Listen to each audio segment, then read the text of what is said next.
Hey guys, there's a little topic I wanted to talk about that's kind of fun. I'm kind of surprised no one else has ever made a video on this. And I know I'm not really the most qualified because I'm kind of like anti power scaling or whatever, but I'm going to do my best because I also think it's kind of fun to Let's talk about. see. So I think if we talk about this topic, right? Um, who would win in a fight? One of every Heartless versus one of every Pokemon. And people often talk about 1 billion lions, and I think that's a little more boring, right? Because I think both one of every Pokemon could beat one of every 1 billion lions easily.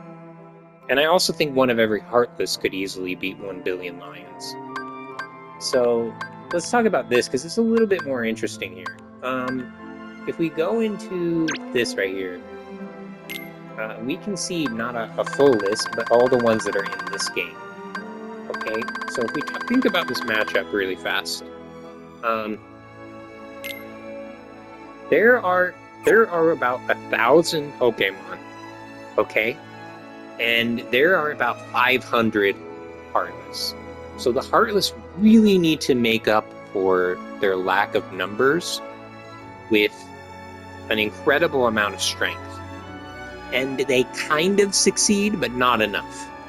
Okay, here's why. Now, when we look at the weakest Heartless versus the weakest Pokemon, like what is the grunt force of the Pokemon versus the Heartless? Now, the Heartless actually pull ahead in this particular instance. They have, like, this little shadow guy is like comparable to like a Caterpie in terms of how common it is. But I think this thing stomps all over Caterpie or Scatterbug or any kind of like low-level, level 5, Route 1 Pokemon. I really do.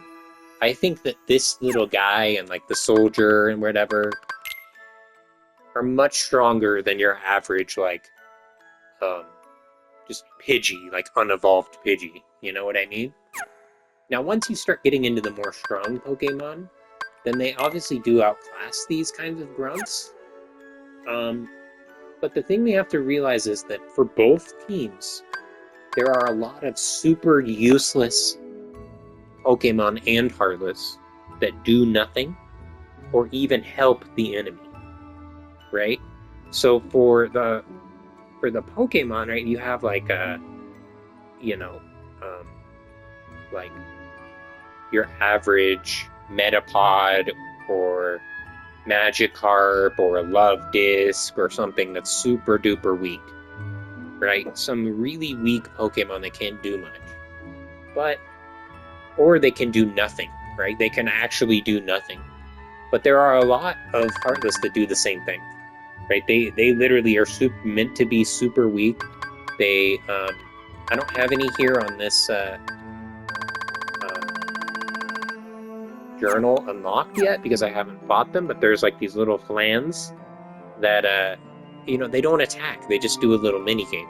Now, some of them do attack, right? Some of those mini game Heartless are actually some of the heaviest hitters for the Heartless, right? Like, for example, in Cage 1, there's like a air balloon thing that runs around and flies around at high speed and attacks you with really damaging attacks that drop all your money and stuff.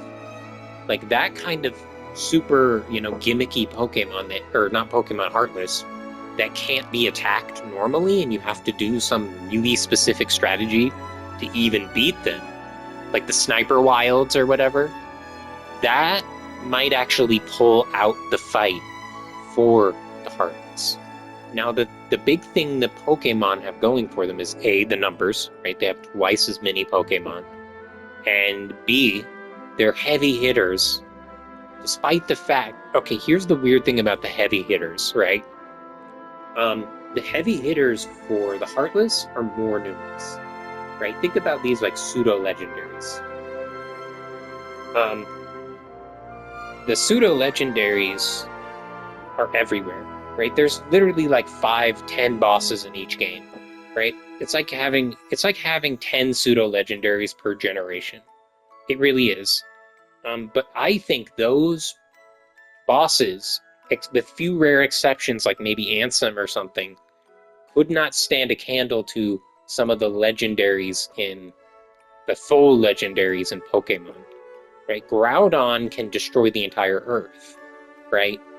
I'm pretty sure, like, you can just. I mean, the elephant in the room is Arceus, right? I mean, that's like the strongest Pokemon there is. But if you're really thinking about it, like in terms of like, oh, it's not really like lore. It's just like battle. You know what I mean? Like, technically, an Arceus can be beaten by like a level 1 Rattata or whatever. And if you use that logic, then sure, maybe the Heartless could win if it's not a lore-based battle and it's an in-game mechanics-based battle.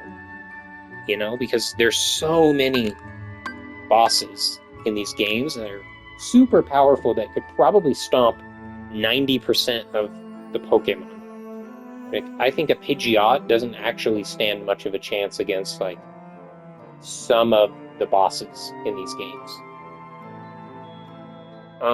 But still, to give a definitive answer on who would win, I don't know if I want to. Like, I don't know if I want to say who would win, because I honestly think it's a pretty close battle, and it's very hard to tell. Right? It's a very intricate, close battle, and I think that the Heartless have some really, really strong contenders, and they have a lot of really weak contenders too. Like, there are some that are just like prize orbs that you attack them and they just give you health, right? Like, that is really detrimental when you already only have 500 members. But it's a good thing that most of the members are heavy hitters. So, yeah, what do you guys think? Do you guys think the Pokemon could win? Or do you think the Heartless could win? I'm a big fan of both. And I don't necessarily agree with going out there and being like, oh, the Heartless could win because I'm a huge Kingdom Hearts fan and I hate Pokemon. You know, and I know they could win, but I don't know anything about Pokemon, but I know everything about Kingdom Hearts. Or vice versa, where it's like, I believe the Pokemon could win because I know everything about Pokemon and I don't know anything about Kingdom Hearts. And I believe they would win because I know all the lore about how powerful they are. Well, I mean, there's a lot of lore on both sides. So if you don't know both, you can't really answer the question.